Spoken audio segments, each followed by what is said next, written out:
to this Faculty of Education at Monash University webinar on teaching with technologies. Is TPACK still relevant? My name is Michael Hennison. I'm a Professor of Digital Futures in the Faculty of Education at Monash University, and I'm very pleased and honoured to be able to be here and welcome you all today.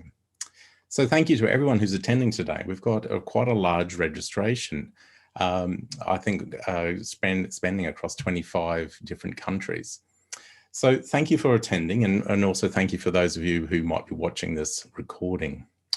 Now, before we go on, what I'd like to do is to acknowledge country. And as we gather for this meeting, physically dispersed as we are and virtually constructed, let us take a moment to reflect on the meaning of place. And in doing so, recognize the various traditional lands on which we do our business today. I'd like to specially acknowledge the Wurundjeri and Boonwurrung people.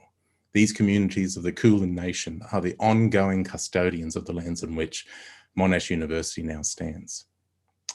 We pay our respects through our research, our teaching, and our learning to Wurundjeri and the Boonwurrung elders, and to all those on whose lands we meet, as well as their past, present, and future communities. So today is a presentation, it's an event from the Digital Transformation Lab, which is part of the Digital Education Research Group in the Faculty of Education. DER adopts critical perspectives of the relationship between technology and education broadly. But within this group, the Transformation Lab has started, and we're specifically focused on investigating how we can use digital technologies to positively impact teaching and learning. And we hope to see a lot more of these kinds of webinars and impactful research and our ongoing research projects. So today, knowing how to teach with technologies is arguably much more important now than ever before. The technological, pedagogical, and content knowledge framework, TPACK, has become the world's most widely recognized way of understanding what teachers need to know in order to effectively integrate digital technologies into their practices. But it's been a few years since TPACK was originated, and really we need to ask ourselves nowadays, is it still relevant? What is it? How is it used? How has it changed over time? And where does it fall short? These are the questions that sit before us today, and hopefully we're going to tackle them all. So as I say, we've got a huge number of registrations today. We've got over 25 countries, and we're streaming this through YouTube. But we want to hear from you. So please do use the comments chat area. But to do that, you'll need to be logged into YouTube. But also, if you are on social media like Twitter, then you can use the hashtags and tagging like you might see at the bottom of the screen. Today, it's my great pleasure to introduce these three fantastic panelists. They're my friends, and I've hung out with them for quite a few years, and I've been able to sit in on the edges of some really interesting and critical conversations around TPACK. Punya, who's one of the progenitors of the TPACK framework, surprisingly is quite critical of a number of different angles and keeps pushing the framework further and further. Judi Harris is an internationally renowned researcher in this space, and has shaped thousands of scholars in this space with, for instance, just through the TPACK newsletter that she curates, and it's got thousands of publications, and I've lost count, Judi, you'll have to tell us later on. But Judi's work has also had such great impact that she's now also been recognised with the TPACK Special Interest Group at the site conference with an annual award called the Judi Harris Research into Practice Award. Amazing. Now, we've also got Mike Phillips, a good friend and an amazing scholar, who has taken up the mantle of leading the Digital Transformations Lab. His work looks at teacher decision-making, particularly in technology-rich contexts, and in relation to this space of today, I'd like to note that he's the leader of the UNESCO EduSummit Working Group exploring teachers' pedagogical reasoning. So, and finally, as I was mentioning before, Punya is a good friend, and is internationally recognised for this work in technology integration and teaching. And some of you may also be surprised to know, and now hopefully you'll go out and find out about his amazing work in the area of creativity and aesthetics in learning, as well as the application of design-based approaches to educational innovation. And he, together with Professor Matt Koehler, developed a technological pedagogical content knowledge framework. My tongue is tripping at the moment. Which has been described by many as one of the most significant advancements in the area of technology integration in the past 25 years. His scholarly publications attract well in excess of 20,000 citations and more. And he is really and truly the father of TPACK, and I'd like to introduce him. And I think it's the appropriate point to ask him first, Punya, what is TPACK? Is it still relevant? So first, what's TPACK? Thank you, Michael. I'm super excited to be here with all of these friends and all the people who are watching on YouTube and who will watch the recording. And I would be remiss if I didn't mention Matt Koehler's name, because Matt and I together sort of worked out this framework a bunch of years ago. And also remiss if I didn't mention how important the work that Judi and Ann Thompson, Glenn Bull, and all of those people who sort of recognized this framework early on when we first wrote about it, which led to the first TPACK handbook and all of that, which I think made the framework accessible and available to a lot of people. So I wish I were in Australia right now rather than doing this through Zoom, but this is, I guess, the world that we live in today. And one of the things that the COVID-19 crisis has done, it has brought to the forefront the importance of technology or technology-mediated teaching and learning. And this is a work that we have been doing, those of us in the EdTech field, for a long time, but suddenly it's like the world has sort of recognized it. And what's been surprising to me is how much that we know has not really transferred over into practice. And so, in brief, I think the answer to the question of whether TPACK is relevant is absolutely. And what is TPACK? And am I supposed to beep, or are you going to just show the slide? What's the trick there? We have this little code going on with Michael and me. So in short, the TPACK framework is this diagram that you see in front of you. And at some level, it is relatively trivial. It is a Venn diagram, which shows the overlap of 3 specific kinds of knowledge. So the first thing to understand about the TPACK framework, that it is a framework for teacher knowledge.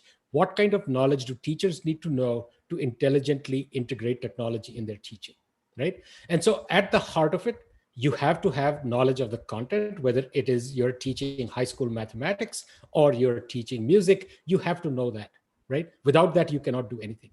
However, that in and of itself is not enough. It requires to be combined with pedagogical knowledge, and what Schulman called pedagogical content knowledge, of knowledge of how that content can be transformed so that it can be taught to others. I think what the contribution that Matt and I made, and to be fair, this was an idea that was out in the world. It was in the zeitgeist, and I think we were lucky to have sort of caught it at the right moment.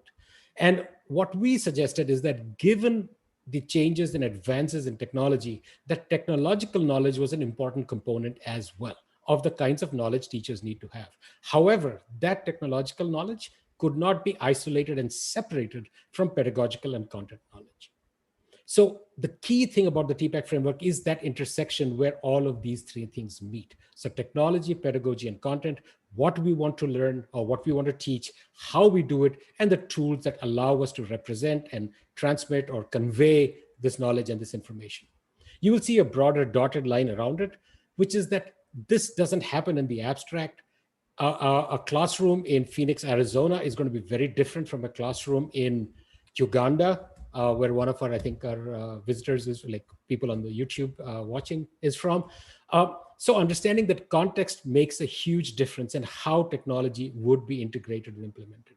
So if you think about it, the example that I like to give is if you're teaching, let's say, high school mathematics versus teaching literature at the university, the kinds of tools and technologies that you need are different. For mathematics, you would need simulations, maybe some visualizations, things that allow you to map equations and so on. While for literature, you would need some way of, let's say, peer review, which might be some kind of a blog or a wiki. So the kinds of tools have to map onto both the content and the pedagogical approach that you want to use. And so to me, this is critical. Anytime we think about using technology, that we think about these three components and how they interact with each other. And as importantly, how the local context allows for that to happen. Just looking at my notes here.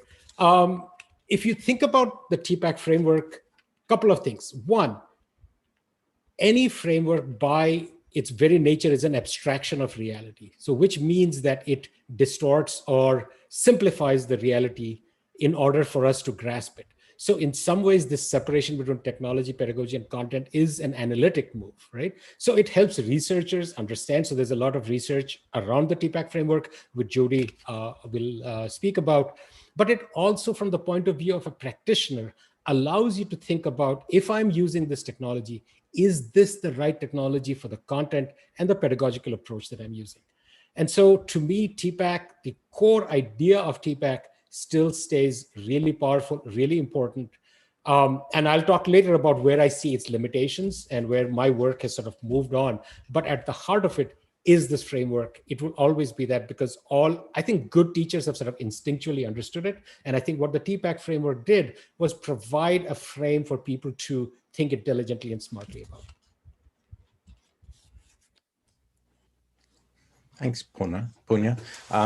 So as a model, I've always found it to just have some sort of immediate intuitive sense.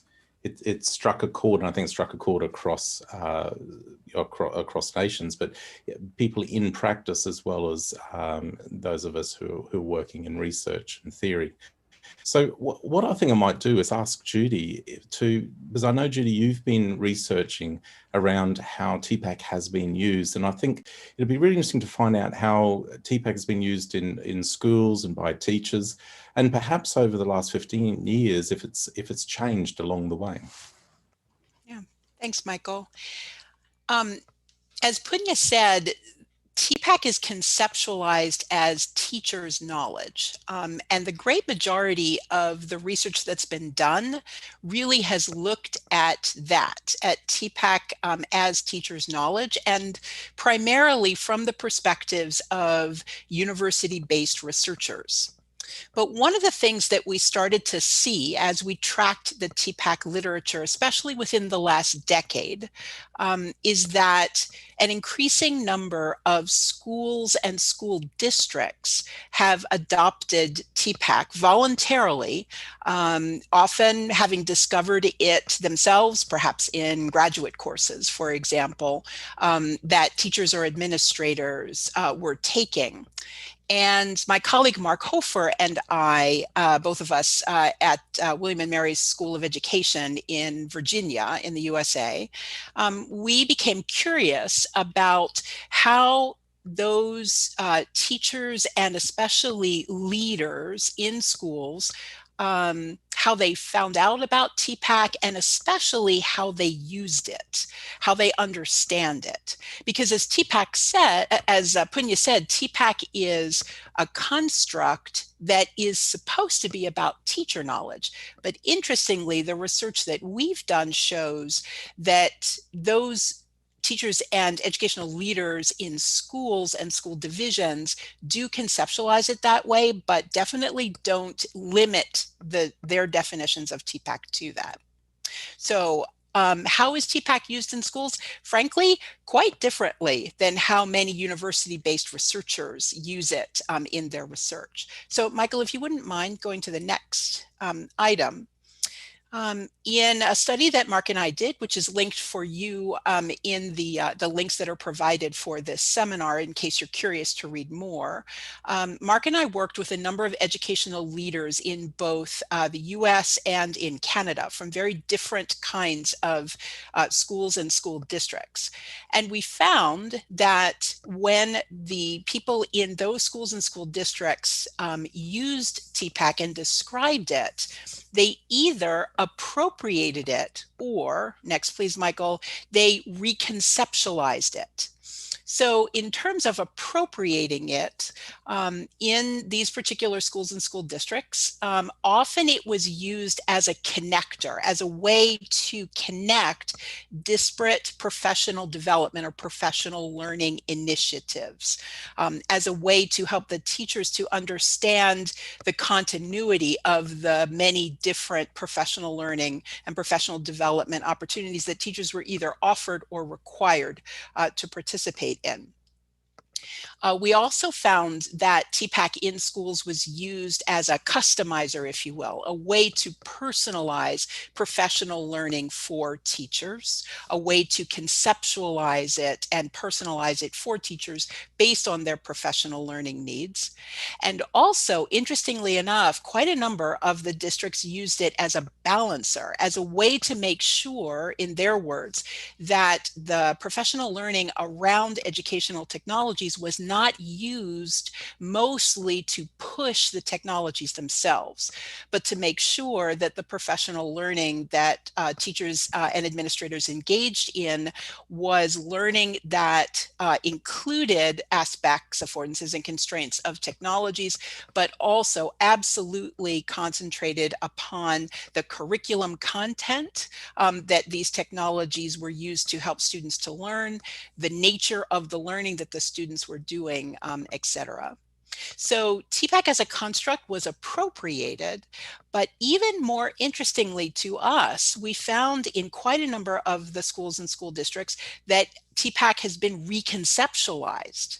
So for example, the great majority of schools and districts that we consulted, that we did the research with, emphasized that theoretical TPACK was of little use to them, that TPACK really needed to be applied knowledge, which is quite different, frankly, than what at least we observe about researchers' notions of TPACK. Also, quite a number of the districts pointed out to us that TPACK is not necessarily something that's specific to an individual teacher, that it is something that is built and also expressed collaboratively among teachers.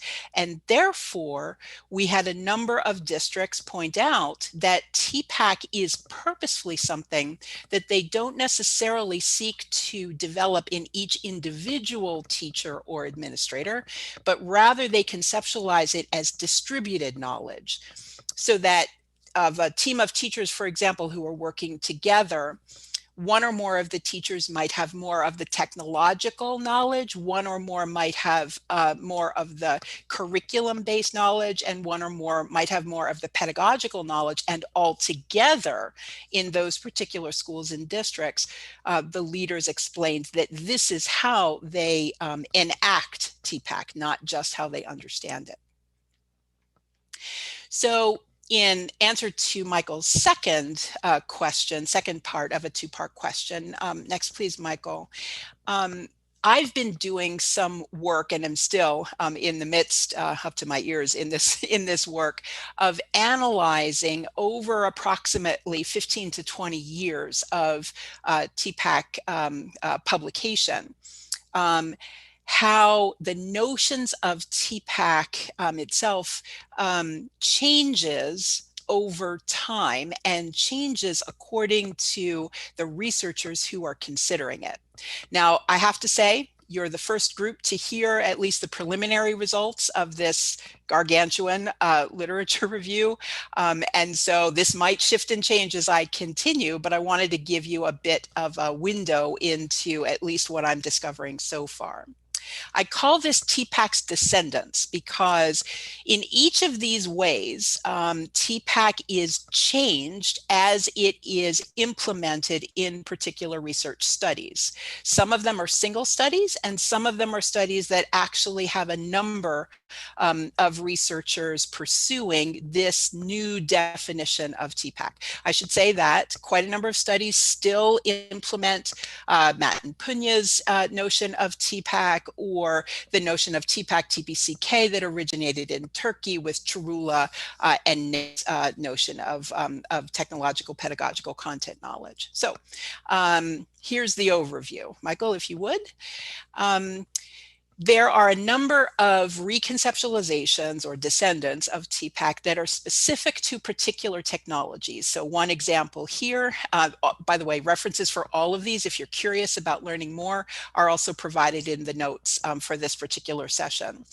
This is simply TPACK for the web. So this is the kind of knowledge, according to these researchers, that teachers need if they're going to be using TPACK with web-based tools. Next, there is pedagogy-specific TPACK, a number of different pedagogical approaches. In this case, it's design-based learning. And so a number of researchers, instead of applying TPACK as Punya just described it, they adapt their understanding and assert a refined definition of TPACK. In this case, what does TPACK look like when you're specifically engaging, when a teacher is engaging in design-based learning with their students? Next, there's quite a number of content-specific TPACK redefinitions or descendants. This particular one is merely just science. So what does TPACK look specifically in science? There are also TPACK redefinitions for music and quite a number of other content or curriculum related topics. Next is what I'm calling more specific, since we have text-specific, pedagogy-specific, content-specific, and more specific. This is where each of the different aspects of TPACK is broken out into a number of different subcategories. So for example, this is TPACK Practical, which has been picked up by a number of researchers within the last 5 to 8 years. And so for example, these researchers differentiate between curriculum and content, which of course is an argument that curriculum studies folks have been making for quite a number of years, that the two are different. Next, there are a number of reinterpretations or descendants of TPACK where additional pieces are appended. This is an example of TPDK to represent disciplinary knowledge. And in this particular case, the researchers argue for the addition of personal epistemology along with a changing of content to disciplinary knowledge. Next is one that I'm still playing with the label, but I think I like this one. It's what I call pastiched TPACK. And a pastiche, I had to look it up just to make sure that I understood it correctly. It's a musical, literary, or artistic composition made up of selections from different works. And so a number of TPACK definitions. This one is TPACK XL, which I thought is appropriate given the number of pieces that it has depicted here. This is where we take notions of TPACK from a number of different of its descendants and related constructs, and we form a new interpretation or a descendant of TPACK. And finally, here, for our purposes, there are a few of TPACK definitions where TPACK is completely redefined. So in this particular case, this is patch, which focuses on Bourdieu's notion of habitus. And so in this particular case, TPACK is redefined as combining cultural, pedagogical, and technological habitus with the professionals or teachers' backgrounds and institutional context, but really focusing not so much on knowledge, but as knowledge within habitus, which the authors argue is even more extensive than knowledge within context, which, as Punya described, is already accounted for in TPACK. There are others which are combinations of each and more of these, but I hope this gives you a sense of how much it's changed. Now, here's a really important, in my opinion, proviso. Ask for the next slide. And that is that all of these different definitions of TPACK may, as a matter of fact, I suspect they do, forget temporarily that TPACK really is just one of 7 components from, or PCK, from which TPACK was derived, of Schulman's original knowledge base for teaching. I think what's happening is that with all of the focus on PCK, which in the mid to late 1980s, 1990s, really soared in popularity amongst educational researchers, and then with the popularity of TPACK, which after Punya and Matt's publication in Teachers College Record in 2006 really soared and is still being used in many ways all over the world, we tend to forget that this is based on just one element of Schulman's entire description of a knowledge base for teaching.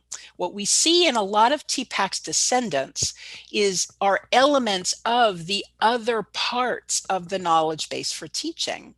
So things like knowledge of learners, knowledge of curriculum versus content, knowledge of educational context. These were already included in Schulman's depiction of the knowledge base for teaching. And I wonder whether we would have as many TPACK descendants as we do. Right now, we are somewhere between 70 and 80, believe it or not, published descendants of TPACK. I wonder if we would have as many of those if more of TPACK researchers remembered that this is really based on a larger conceptualization of teachers' knowledge. Thank you, Judi. So I'm quite amazed at the number of variations. I've come across quite a few, but I didn't realize that many. And I wonder if that is questioning then the relevance of the framework. And I think we might throw it to Mike and say, Mike, in your work around TPACK, has TPACK come to the end? Are all these different variations that we're seeing a signal to say that TPACK needs to fundamentally change, or is it speaking to something more fundamental that Judi was sort of referring to? So I guess in answer to your question, Michael, it's pretty simple from my perspective. The answer is no. TPACK doesn't need to change. As Punya said at the beginning, my perspective of TPACK is that it represents a particular component of the messy reality that is teachers and their work with technologies. It's probably not meant to represent everything, but it represents 3 really core components of knowledge and looks at the interplay between those. And it does a fantastic job in doing that. And I think the number of publications that have used TPACK as a framework are testimony to that. I think that one of the things that we continually get challenged by, as Judi pointed out, is that TPACK in and of itself doesn't and isn't meant to represent everything. And so I think what people have been doing, particularly in research fields, as they have become more comfortable and more familiar with the notion of TPACK and the interplay between these different factors in different contexts, they've lifted their gaze a little bit more. The grain size that people are looking at has become larger. They're trying to understand more of the complexity of what's going on in classrooms with teachers. And so I think in part, at least, that's why we're starting to see so many of these descendants of TPACK that Judi's been talking about. I think Judi's reminded to us to think about TPACK as being one form of knowledge in a constellation of knowledges that Schulman talked about back in the mid-1980s is a really, really helpful one, because that can give us a bit of an idea that if we want to think about TPACK and its position within a whole range of other forms of knowledge, how we might start to conceptualize that.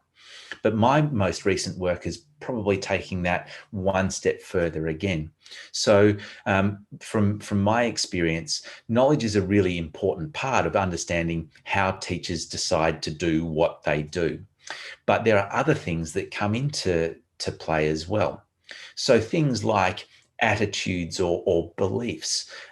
If you believe that technology is really important as a component of your teaching practice, you're probably much more likely to include different forms of technology than somebody who doesn't have that same kind of belief. If you identify or are identified within your school community or your workplace as the technology person, then you probably are more likely, again, to include technologies as part of what you do. And so these ideas like attitudes or orientations, identities, the amount of skill that you have come together in what a colleague from the University of Wisconsin, his name's David Schaefer, has called an epistemic frame. So my work is now starting to try to connect these different components and start to look at what kinds of decisions are driven by what sorts of elements, including TPACK, using a new technique called epistemic network analysis. We've just released a new video which actually compares the way different political messages are contained within different press conferences. And I'll pop a link to that in the YouTube chat if people are interested in that. So in short, my response is no, TPACK does a perfectly good job for what it has been designed to do, and it doesn't require modification. But to understand the complex and messy realities of what's going on in a teacher's classroom, sometimes we might want to use TPACK as a starting point to go beyond that as well. Thanks, Mike. So, okay, I might now throw it to Punya and put the hard question to him again. So Punya, I started off by saying, is TPACK still relevant? And we're seeing quite a few modifications to the framework and a clear message that's saying that it is relevant, it is useful, but it's seen in a number of different ways. And I know you've recently been doing a lot of work around systems thinking and design. And I'm wondering if that has any relevance to the TPACK. I also want to ask the question, if you were to go back to 2006, was it, and rewrite that paper, what would you change about it? Like what have we learnt about TPACK that really you'd like to signal early on? Thank you, Mike. So I think any knowledge representation, like I said before, by its very nature is an abstraction. It's an abstraction of what is a complicated, messy reality. And the question we have to ask ourselves is, because if the representation completely maps the real world, it is of no use to us. So it has to be something that is a simplification of it. And the question, I think all the different examples that Judi has show that people are trying to come up with alternative sort of ways of saying, TPACK is too simple. It doesn't capture this. It doesn't capture that. And that's absolutely fine, because I think this was an idea that Matt and I came up with, and it has actually evolved over time. For instance, the dotted circle that speaks to context was not something that was originally there, and that came through conversations with Judi and other people at AACTE. So I think the question that each of us who are either practitioners or researchers or scholars have to ask ourselves is, of what use is this representation for us? And I think what you see in these different models that have emerged are people drawing that line in different ways, right? And so Mike Phillips can say, I think TPACK is fine as it is. So my work more currently says TPACK is fine as it is. However, it doesn't address some of the sort of the bigger issues and questions that as educators, as people who are interested in transforming education, have to deal with. And so there was a question on the YouTube chat from Dean Dudley asking about, why does TPACK fail at scale? Is it because the context matters so much? And that's a question that's been in my mind for a while. And one of the things I sort of started thinking about is this idea of how do we make systemic change? So there's been this hype around educational technology for forever. Like, this is going to transform learning. It's going to transform education. You can go back and find quotes from Edison about the moving picture, right? That would transform education. And as I sort of thought about this, and as we worked, and as I moved to Arizona State, which sort of changed the way I was working with schools and organizations, started taking a sort of a bigger frame around it. And so if you can throw the diagram up. And so my current work, My current work looks at the spaces for design in education. And if you think about the TPACK framework, it focuses on the sort of the first two of those, which is artifacts and processes, and maybe encroaches onto experiences that we design for our learners. But the reason I've sort of come to realize that systemic change has sort of evaded us in education is because we have not thought about the broader systems and culture within which these frameworks are applied or the work. And so my work now seeks to understand better this entire range, going from artifacts, excuse me, I'm going to mute myself and cough for a second, to processes, which could be lesson plans and things that way, and experiences, the student learning experience. But all of these function within broader systems and culture. So coming back to your question, Michael, about what would I change, and this is a conversation I haven't had with Matt Koehler, so we might disagree on that, or maybe we'll agree, I don't know. But I would put a broader frame around the TPACK framework and saying to think that these three circles with another dotted line circle around it can capture sort of the complexities of what it means to be an educator in an organization and a school. That is misplaced. That's asking for too much from a diagram. And that we need to start thinking about how we prepare and train teachers to think in broader systemic ways, to think in terms of the culture of the school, the culture of the organization, understanding how power and the works within these institutions. Those are a completely different set of skills and knowledge. Again, I'm not saying that every teacher needs to know all of that, but without that sensitivity or awareness, their success is going to get limited in what they can do within this one classroom. And so if we were, so coming back to Dean's question, if we want this to work at scale, we have to think in a slightly different language. And that language is this idea of bringing design to systems and culture. And that will then allow, whether it's TPACK or any of the other models that Judi showed, to truly utilize the power of these technological tools in productive ways.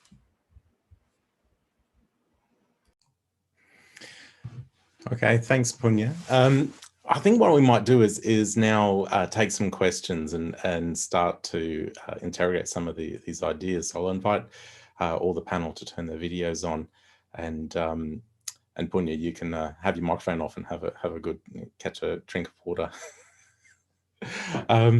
So look, I do have a question from Neil, and this one's to Judi. And really it's a question around, from all the research that you've been doing, what seems to be the most effective way that leaders might be using TPACK to drive innovation and change in across a school? I'm not sure that the research that we're doing specifically focuses on innovation writ large. If we're satisfied with a definition of innovation and change more within somewhat existing structures, the EdTech leaders that we spoke with really emphasized how TPACK, as they understood it, helped them to balance and connect professional learning and professional development initiatives. Now, I should say that the folks that we did our research with were in the US and Canada. So this may be different, probably is different in other countries, but one of the things that was most frustrating, most challenging for these particular participants, educational leaders, was how fragmented and sort of hierarchically determined, top-down professional development or professional learning for teachers was, and how the teachers, it made it almost impossible for the teachers to truly benefit from it, and therefore their students to benefit from it, because of this very sort of fragmented, top-down. Teachers kept telling us that professional development was done to them rather than for them, that that they were voluntold as opposed to volunteering, even for optional professional development.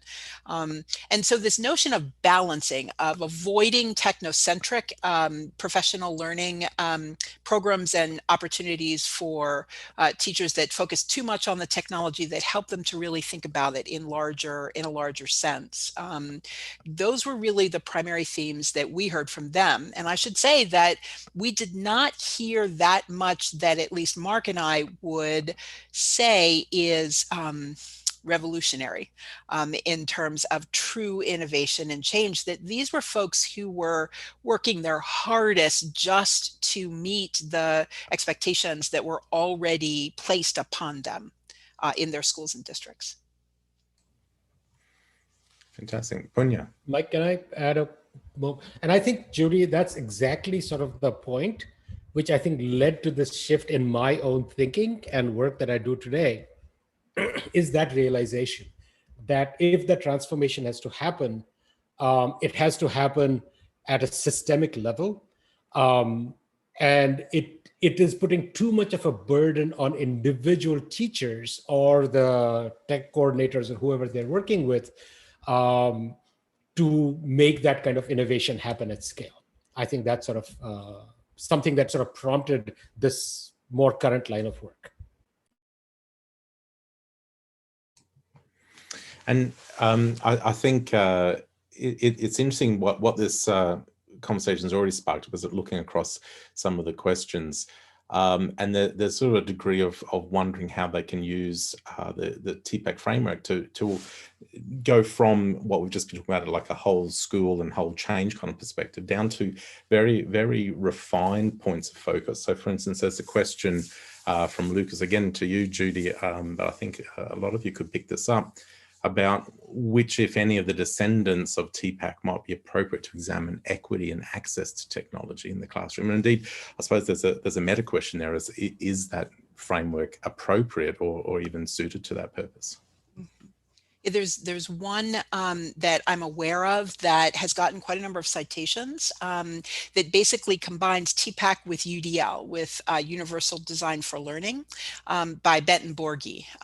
And that does a really good job of thinking about multiple modalities that would make learning more accessible to students with different learning preferences and learning needs. That's not meant to be a be-all and end-all model in terms of true equity and inclusion, but it is one that I've seen that's starting to address those really important issues. Cool. Thank you. And we've got a real interesting question here as well, which I'm going to have to throw to one of you, because if I take it up, I might get a little bit hot under the collar. So Punya, let's throw this one to you. Really, it's a good one. What's the relationship between TPACK and SAMR? Or as I went to a session and someone quite innocently was calling it SAMR model. But go for it, Punya. Well, maybe I should have let you take it and get hot on the collar rather than me. So, I mean, it's really fascinating to me how the SAMR model has taken off, because I honestly don't get it. You know, it makes certain distinctions between sort of augmentation and modification, which I don't really clearly understand. But the other challenge really is that there is no empirical research on it, barely any. I mean, that's one of the things which I think about the TPACK framework, that it's been knocked around. I mean, researchers have gone, they've taken it. That's why you have all these different models, because people have said, oh, this is not capturing X or Y. So I'm always very intrigued by sort of why that SAMR model took off. But I actually personally prefer this as a sort of a conceptual frame. Joan Hughes, I think she's at Texas, has this sort of RAT model, which she calls replacement, amplification, and transformation. To me, those three categories make absolute sense, which is replacement, you used to write on paper, now you're writing in a Google Doc. Amplification, it allows you, now that Google Doc allows you to share it with other people. It amplifies what you could do before. And transformation, it now allows multiple people to work together and changes the very act of writing. Makes sense to me, right? I don't know how much empirical work has been there on that, but I think that three categories seem to me, capture some of the aspects of technology. So how it can be integrated in teaching and learning. And so to me, that and the TPACK model sort of support each other, because you could look at technology as replacing some existing practices, but you can look at it in terms of amplifying some work that you're doing, or you can look at it as transforming it. The other point I want to come back to is, Judi, the question that you asked, Judi, around sort of equity and access and so on. I think we have to understand that the TPACK model is a framework for teacher knowledge, and that there is only so much that it can carry. TPACK in some ways, and we have written about this, is neutral with respect to the goals of education. If you want your kids to rote memorize, okay, so it says, fine, then use note cards or, those, whatever way you can use people to memorize. That, according to TPACK, is just fine, because TPACK is not making any claims onto the goals of learning. That has to come from outside. So issues of equity and access and meeting sort of the jagged profile of the learners, those are broader, or maybe better still, deeper values that are outside of the framework. Those, once you have to have that conversation, you have to have the decision about what is important to you, and then the TPACK framework can be useful. You can use the TPACK framework in use it correctly, but use it for like non-important pedagogical goals. And I think that's really important to understand, that at some level, the framework is value neutral, which is its strength and its weakness. And that those broader values have to come from outside, from a conversation with your community, with your teachers, with your school, as to what it is that we want for our students. And then you can bring the TPACK framework in to help you think through that. I couldn't agree with. Oh, sorry, Judi. I was going to say, it's interesting to say it's value neutral, because I've seen on a number of occasions people trying to, and Mike, I think we've had a number of conversations about this, where people have been trying to use the TPACK framework to say that somehow you are deficient if you do not locate within that very center of the diagram. And they use this as like, that's the optimal space for all time. And of course, the invention of the contextual dotted line around sort of helps to destabilize that. But linking that back to SAMR is the idea that SAMR and other kinds of staged models appear to be inherently in them the sense of you need to be getting there, and if you're not over there, you're somehow deficient, just like the early adopter models and labeling of people like laggards and Luddites and things like that. So it's interesting that you're pushing back and say it should be value neutral, and that it's a way in which understanding the balance in relationships. Mike, what do you think? Yeah, look, I couldn't agree more strongly, and I also think, Punya, that one of the things that I quite like about the framework is its non-technocentric idea, that actually, and I wrote a piece about this a number of years ago now, that actually the TPACK framework can provide educators in classrooms with an opportunity to push back to the principal or whoever it happens to be in the school who's saying you have to use technology, to be able to say, well, actually, for this particular group of kids at this point in time, for this bit of content, that's not the best choice, that I'm actually considering using the technology. I'm using the TPACK framework and making a decision to actually go with a different approach because it's going to meet the educational aims that I'm trying to achieve. So yeah, I couldn't agree more with what Punya and Judi have been saying. Fantastic. Well, we've got time just for one or two more questions. I notice there's a question from Karen around the connection and whether there is a connection between TPACK and community inquiry model.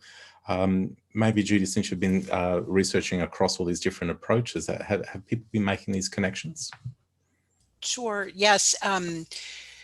Quite a number of TPACK studies have looked at communities of practice, communities of inquiry, different models of different ways of understanding how professionals, specifically education professionals' knowledge is built together.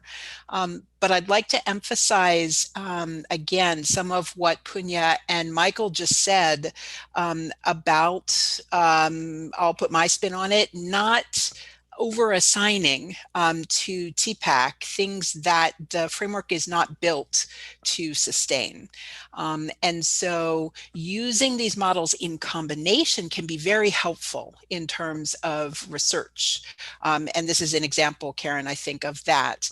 But trying to expand something that originally was only meant to be one of 7 major components of the knowledge base for teaching is exactly why we have so many descendants of TPACK that get so far away from, as Punya said, teachers' knowledge. I don't think that helps us as researchers or as practitioners to do that.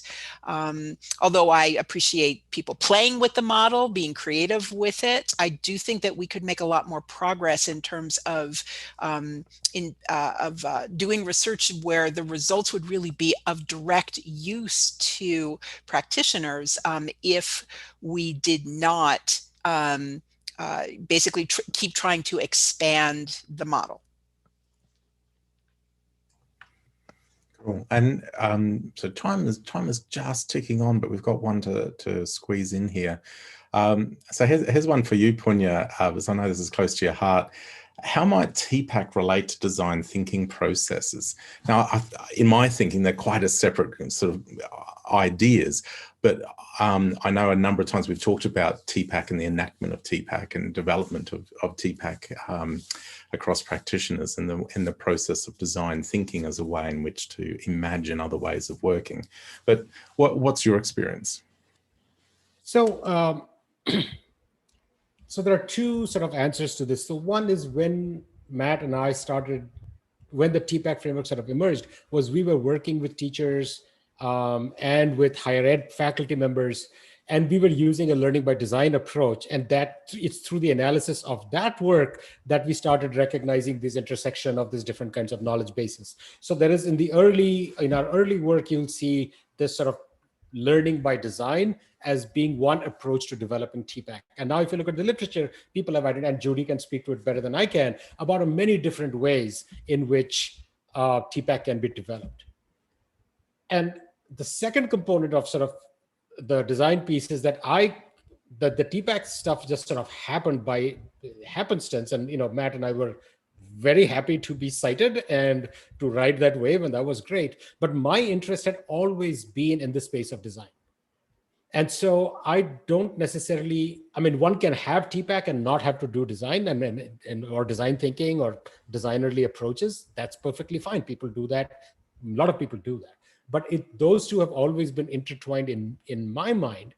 And if you see the work that I spoke about now, it's taking this idea of design and looking at it from artifacts, processes, experiences, systems, and culture, is like that each of these can be designed. That when we think about this idea of school, we made that up. We made up the stuff of 50 minutes and then you walk to another classroom. We made all this stuff up. And I think what COVID-19 in some ways has sort of smacked us in the face and told us that a lot of this stuff is constructed, and which means it has been designed. And so when we see students are not engaged in classrooms, it's because we have designed a system that does not engage them. If we see creativity doesn't happen or students don't feel creative or the output is not there, it's because we've designed a system that way. And so that's where my current work is really focused on, is how do you bring that learner into that picture, and how do you design or redesign school or learning or educational structures to support that. So I don't know if that's an answer to your question, but I see them as somewhat separate, but I think in my work, they sort of threaded together and sort of then went their own ways in some ways. I think it's fascinating. We've seen already in the chat, but through our conversation, how TPACK is this sort of, as you're saying, this abstract framework that allows us to understand a number of different dynamics that might be going on, but it then can be supported and sustained by these different conceptual pieces of work, whether it's the process of change or different ways of understanding organizations and systems and those kinds of things. But regardless, throughout it all, I don't think I've heard anyone saying that it's no longer relevant, even though I've been pushing you all a little bit. I mean, it's interesting because I've had this critical conversation with all three of you over a number of years, and it's always been interesting to find out where this model goes. I treat myself as a friend of TPACK, but not a TPACK scholar, and so I always enjoy having this nice little position, sort of with one foot in the camp, but 1 foot out. Now, one thing I thought we might do is just do a bit of a wrap up now, and I'm going to paraphrase Punya that a few days ago we're having a chat about this seminar, and you said something which I thought was quite relevant, and it sort of sums up the entire hour today, and that's TPACK is a simple model, but it's not simplistic. And I think that's the thing, isn't it? It's one of these low threshold kinds of frameworks that instantly draws us in and goes, there is something about it that's helping us understand the world. And it's something about it that helps us to try and think about how we can change the world or change ourselves or understand ourselves. But as we dig further and further, we find that it reveals some beautiful complexities that is the human soul and education in particular.